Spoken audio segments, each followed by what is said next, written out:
Welcome back to my channel. I'm 100% sure that by now we all know what legacy admissions are. If not, make sure you watch the video up to the end.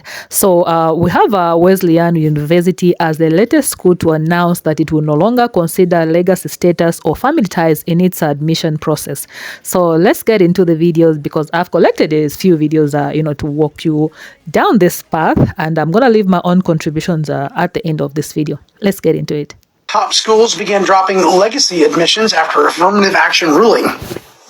Two top colleges are dropping the use of legacy admissions as criticism of the practice continues to mount in the wake of last month's Supreme Court ruling on affirmative action. In a statement to the Tribune Review, a spokesman for Carnegie Mellon said each applicant is evaluated by the same criteria irrespective of legacy status. CMU does this to ensure equity throughout the admissions process for all students. For years, activists have been calling for an end to legacy admissions, a benefit that is sometimes called affirmative action for rich white people. In an op-ed earlier this month, Representative Barbara Lee, a Democrat from California who is Black, wrote, quote, "The Supreme Court did not strike down affirmative action for everyone. It was just taken away for everyone that's not wealthy and white." Some colleges have dropped legacy admissions.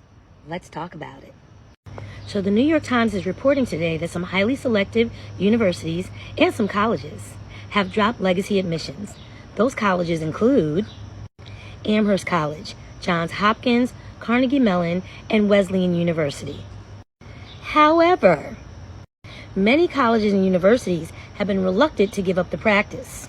They argue that it helps build a strong intergenerational community and encourages donations from their wealthy alumni donors that can be used for other people's financial aid. For those of you that don't know what a legacy admission is, it's when preference is given to a child of an alumni of that school. These colleges decided that legacy admissions were becoming a sign of unfairness to the outside world. None of the 8 Ivies have reported that they are doing away with legacy admissions. This comes just 3 weeks after the Supreme Court's decision on race-based affirmative action admissions in higher education. Now, while this doesn't affect my children, because my baby's on her way to school, and all 5 of my kids have already gone through the college process, this does affect my students and my clients. I'll be watching closely, and I'll bring you more updates.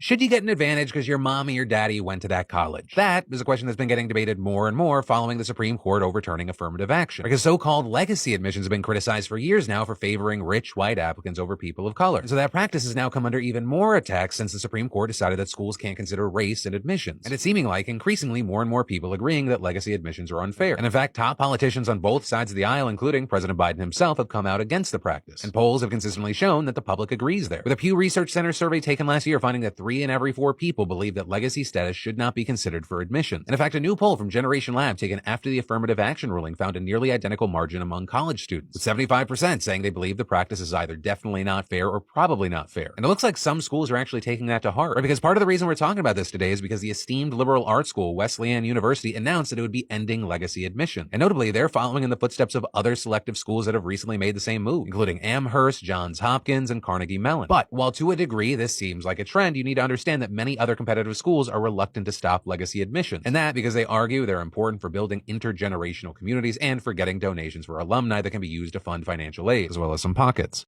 If you are an Asian American who supports the end of legacy admission, and in the past half year I've heard from a lot of you who are against both affirmative action and legacy admission, so yes, this does include you, we owe our support, financial and otherwise, to Chica Project, African Community Economic Development of New England, and Greater Boston Latino Network. Because those are the 3 organizations that filed the complaint with the Education Department that led to the investigation into Harvard's legacy admissions policies.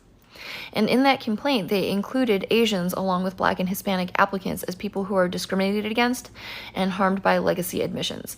And they didn't have to do that. They could have advocated just for themselves, knowing that while a majority of Asian Americans do support affirmative action, there are too many of us who have actively participated in harming their educational interests.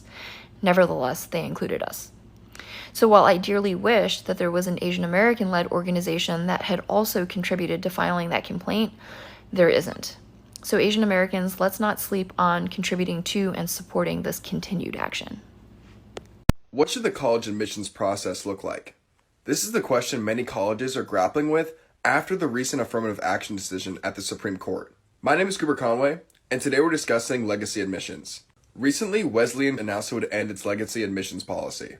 Legacy admissions allows applicants with familial ties to receive a boost in their application process. Those who oppose legacy admissions at Wesleyan argue that they benefit white, rich applicants. The university's president said that they didn't put that much weight before into an applicant's familial ties to the university. However, in the wake of the affirmative action ruling at the Supreme Court, Wesleyan believes it's important to formally end their legacy admissions policy. They do still support multi-generational students at Wesleyan, however they're just not going to receive a bump in the admissions process. Wesleyan's now looking to invest its resources and outreach to ensure a diverse student body. Personally, I'd like to see Wesleyan and other universities invest in K-12 education. But what do you think? Should other colleges follow Wesleyan's lead and end their legacy admissions policy? As always, let us know in the comments. Wesleyan University is the latest in a growing number of schools to scrap legacy admissions. The practice has faced increased scrutiny after the U.S. Supreme Court effectively ended affirmative action for college admissions. The president of the private liberal arts school in Connecticut announced the decision on Tuesday, writing, "Family members of alumni will be admitted on their own merits and that the school will continue to work to ensure diversity in the student body." Legacy admissions have faced criticism because they tend to favor white, wealthy applicants over students of color. Okay, so we've already heard that two top colleges are dropping the use of legacy admissions as criticism of the practice continues to mount in the wake of last month's Supreme Court in ruling on affirmative action. On Tuesday last week, Wesleyan University announced it would stop giving prospective students an advantage if they were the children of alumni. The Pittsburgh Tribune Review reported Sunday that Carnegie Mellon University would no longer be considering relationships with alumni in its admissions process. An applicant's connection to a Wesleyan graduate indicates little about that applicant's ability to succeed at the university, meaning that legacy status has played a negligible role in our admission process for many years, President Michael Roth said in a statement. In a statement to the Tribune Review, a spokesman for Carnegie Mellon said each applicant is evaluated by the same criteria irrespective of legacy status. CMU does this to ensure equality throughout the admission process for all students. Also, according to the Tribune Review, the University of Pittsburgh stopped considering relations to alumni in its process in 2020. The moves follow the Supreme Court ruling in June against the use of race-conscious admissions for colleges, which reignited efforts to eliminate the process of giving favorable treatment to children of alumni, although that wasn't reflected in the recent data. So guys, that's all I had for you in today's video. Please make sure you leave your own contributions, give your own 2 cents in the comment section below, subscribe to this channel if you have not subscribed, and I will see you in my next video. Peace.